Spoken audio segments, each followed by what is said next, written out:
two musicians are both in positions that impact our city through music, of praise and servant leadership.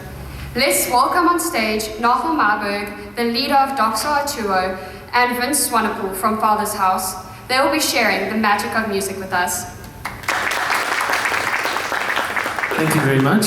Thank you so much. Thank you for welcoming us to this wonderful event. My name is Vince, and I've been doing music since I was 5 years old, so now over 3 decades of singing and playing music, and this is my friend Nagel. Yeah, thanks a lot, Vince. It's such a privilege to be here this afternoon. As you can hear, I'm very much Afrikaans. It's not Nagel Myburgh, it's Nagel Myburgh. So if you want to practice your Afrikaans, you can just say my name over and over again. I've been involved with music for many years as well, and yeah, it's our privilege just to share a little bit of the beauty and the power of music with you this afternoon.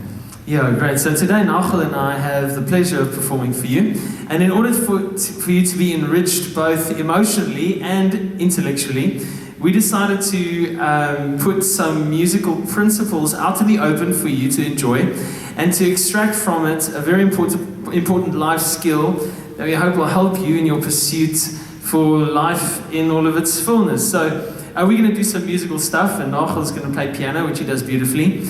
But maybe I'll start with a question. I know you're sort of far away over there. Can you see me? Yes. I wanted to ask a simple question. How many notes exist in making modern music? Any guesses? Come on. Any guesses? Seven? Okay. Yeah, oh, well, it's 12. Yeah, close. Very, very well done.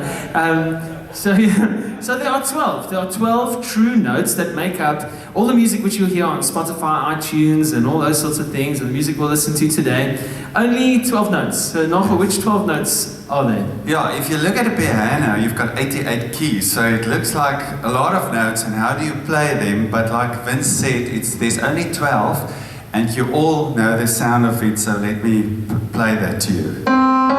Let's count it. 1, 2, 3, 4, 5, 6, 7, 8, 9, 10, 11, 12. And then we are at 1 again, so that's what we call octaves in music. So I told Nagel that then they just repeat one another. So it's like looking at a Nike Air Force One, a size 5 and then a size 10. Those all the same shoe, but different sizes, if you can call it that. So how many false notes do you think there are in music? Any guesses? Nobody wants to guess now because first guy got it wrong.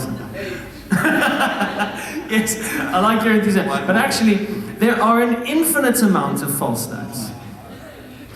An infinite amount of false notes.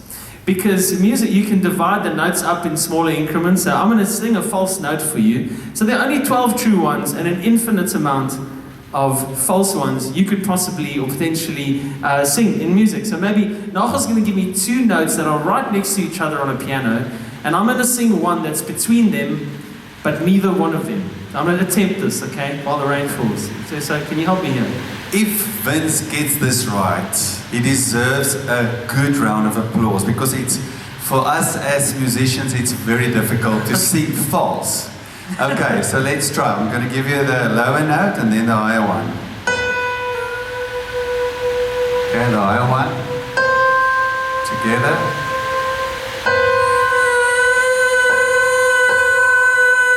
It's terrible.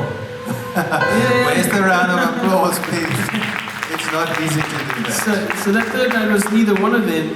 So there are only 12 true notes, and there are an infinite amount of false notes. So singing on my own, perhaps, I could sing falsely on my own, it could make sense. I could sing a song by possibly, like let's say we're going to use Leonard Cohen's Hallelujah today, and I could sing it on my own. Hallelujah, hallelujah. I can sing it sound good, but if I want sweetness and harmony, I'm going to need a partner. So I'm going to partner with Nagel to sing this song, to know that it's not false and it conforms to one of these 12 notes. So, but we can still get it wrong, yeah? We can do it in different keys. We could do that. That's going to be awful as well. So let's try that, Vince. I'm going to give you F major. Yes. Okay, try that. Okay. And I'm going to do it in D, 2 keys lower. Okay? Okay. It's at 1, 2, I heard a song and that David played and pleased the Lord, but you don't really care for music. Yeah, I don't know. You're gonna run out now. Who here, even if you're not musical, realizes that that is nonsense? Yeah, am I right? Yes. Yeah. Let's try the same key. Let's try the same keys now. Let's partner together. I'm going to adjust. So sweetness, firstly, requires some adjustment between human beings to partner. Yeah. Now I heard there was a secret chord that David played and it pleased the Lord, but you don't really care for music, do you? It goes like this: the fourth, the fifth, the minor falls and the major lift, the baffled king composing hallelujah, hallelujah, hallelujah. So you get the idea? Hallelujah, we're in tune, yeah? So why would we want to do this? I think because humans have this deep need in us for harmony, or the need to create something pleasing or something sweet. And if we want sweetness, we need partnership. If we want glory for ourselves alone, we seek, or we risk actually being false or out of tune or out of time, creating some sort of dissonance or what we would see as tension. However, tension in music and in life is not necessarily a bad thing. So maybe Nagel can play something for us that would bring about some tension in the music. Can we try that? Yeah, I think if we look at the basic form, or one of the basic forms of music, we all know, I know some of you have taken music lessons, we have the major triad, and that's the one of the most basic forms of music. Say for instance we take D, but sometimes in music, or actually in contemporary music, we like it to use suspended chords or added chords. So if we do something like this, and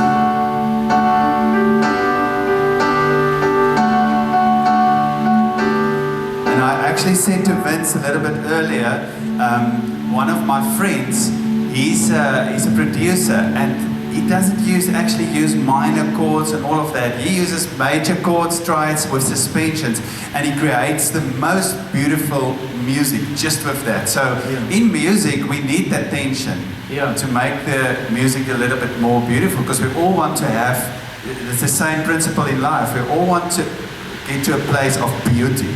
Yes. I think that's what we try to explain here. Maybe play a chord that would be on its own. You ramp the volume up I want to beat the rain. Volume, yes. So maybe play a chord that out of context would be weird or would sound wrong. Yeah, I think sometimes that dissonance, when we hear it on our own or separately, it's like I don't want this. This is too much. Something like this, we call it like a dominant seventh, sharp nine in music. Something like this, Yeah, who likes that? Nobody likes that. But if you can resolve that or put it in context, what would that note sound Let's like? put that in context. If you do something like, we use the chord now and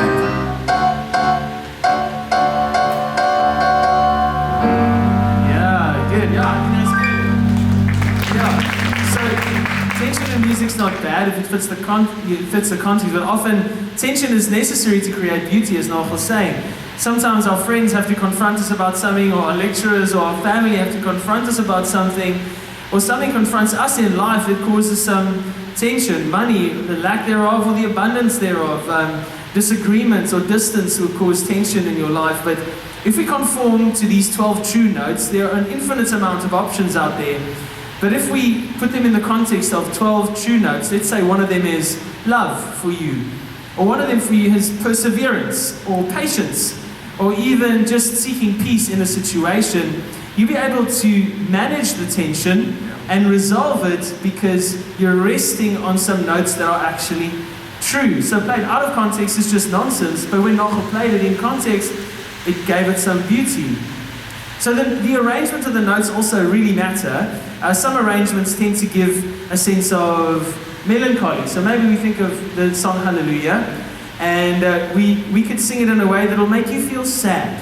So let's try that. How will we make it sad? Now I heard The chorus. it's the chorus. Yeah. Hallelujah.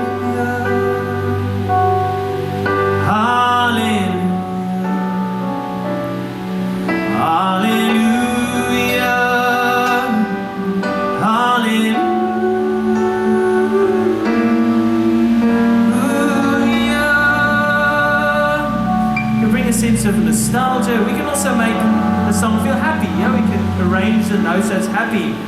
Hallelujah. Hallelujah. Hallelujah. Hallelujah.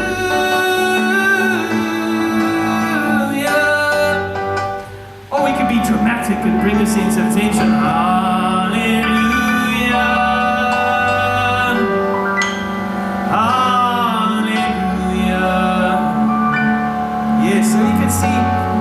So these 12 notes arranged differently, causing more pleasing or sometimes less pleasing harmonies. So what does this all mean, and what do we want to bring to you today? That sweetness and fullness in your life and in your future will definitely require intentional arrangement, not accidental orchestration. That's well said. Thank you. Say it again, Vince, please. Sweetness and fullness requires intentional arrangement, not accidental orchestration. So my question and our question to you today is, how will you arrange your life? And while you think about that, we want to perform a song called You Say, and it's all about finding sweetness and harmony in our identity. Awesome.